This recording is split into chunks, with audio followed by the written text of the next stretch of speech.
भगवान की कृपा से जीव का संकल्प पूरा होता है।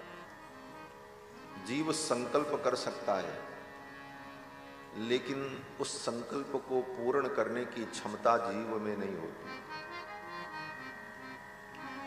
कोई जीव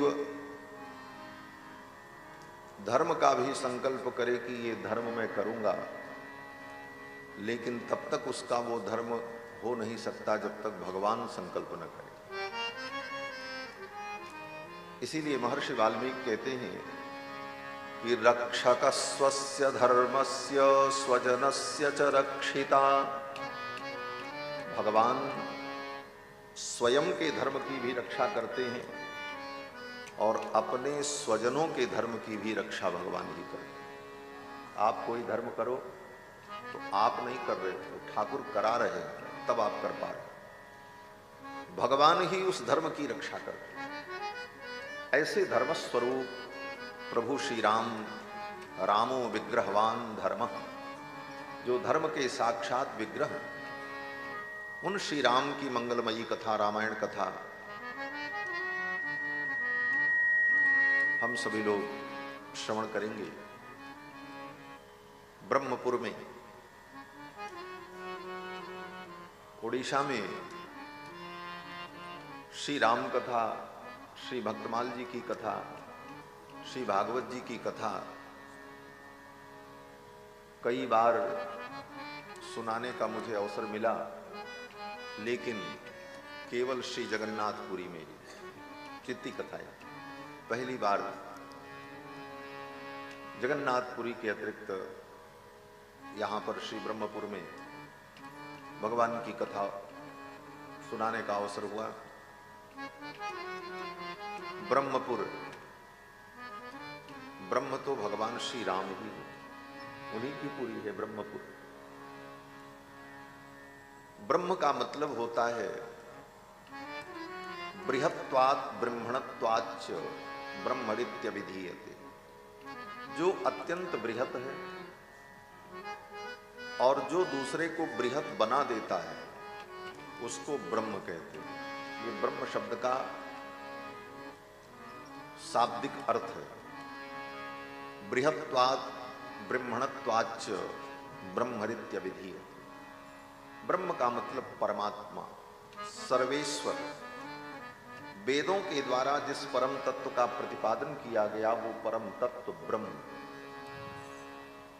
इसीलिए वेदांत में सर्वप्रथम ब्रह्म की जिज्ञासा की जाती है। ब्रह्म कौन? अथातो ब्रह्म जिज्ञासा। इस सूत्र के द्वारा ब्रह्म परमात्मा की जिज्ञासा जीव करता है और शास्त्रों के माध्यम से, आचार्यों की कृपा से, गुरुजनों के उपदेश से उसकी ब्रह्म जिज्ञासा का समन होता है और वो ब्रह्म को जान पाता है। तो ब्रह्म माने परमात्मा। इसीलिए श्री जगन्नाथ भगवान को दारु ब्रह्म कहा जाता है। ब्रह्म परमात्मा दारु के रूप में, लकड़ी के रूप में विराजमान, दारु ब्रह्म। एक महात्मा ने कहा, महाराज ये भगवान लकड़ी के क्यों हो गए, वो भी सूखी लकड़ी के? तो जो भगवान के भक्त होते हैं, संत होते हैं, वो भगवान के विषय में ही चर्चा करके मनोविनोद भी कर लेते हैं। उनके मनोविनोद, आनंद का विषय भगवान ही होते हैं। तो किसी ने पूछा, ये भगवान सूख कर लकड़ी क्यों हो गए?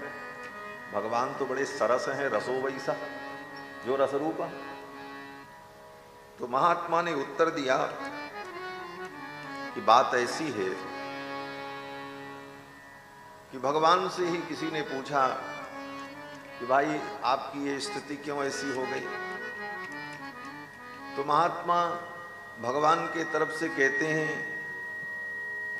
कि भगवान की दो पत्नियां, एक सरस्वती एक लक्ष्मी, इन दोनों पत्नियों से ठाकुर जी थोड़ा परेशान हो गए। क्या परेशानी हुई? तो कहते हैं, एका भार्या प्रकृति मुखरा एक भार्या जो सरस्वती है वो प्रकृति मुखरा है, तो बहुत बोलती है, सरस्वती का काम ही बोलना। चंचला च द्वितीया, द्वितीय पत्नी जो लक्ष्मी है वो चंचला है, वो स्थिर नहीं रहती। अब जिसकी भार्या स्थिर न रहे तो उसको तो थोड़ी परेशानी होगी। पहली भार्या मुखरा, दूसरी चंचला।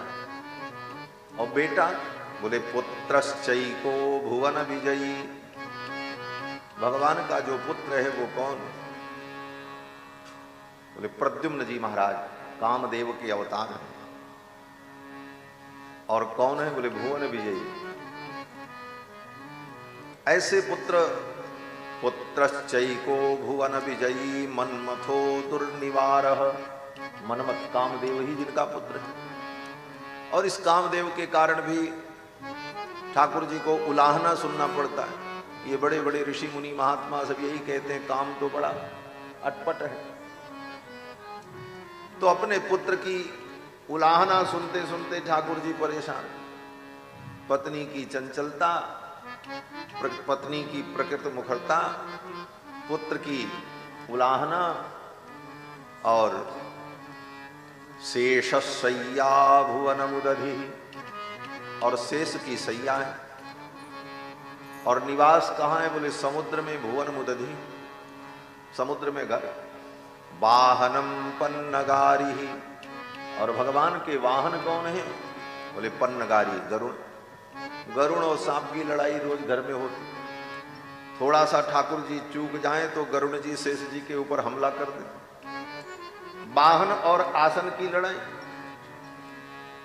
तो संत कहते हैं स्मारम स्मारम स्वगृह कलहम, अपने घर के इस कलह का बार बार स्मरण करते करते ठाकुर जी दारू भूतो मुरारी, सूख करके लकड़ी हो गई। जिसके घर में रोज कलह हो तो बेचारा सूख जाएगा।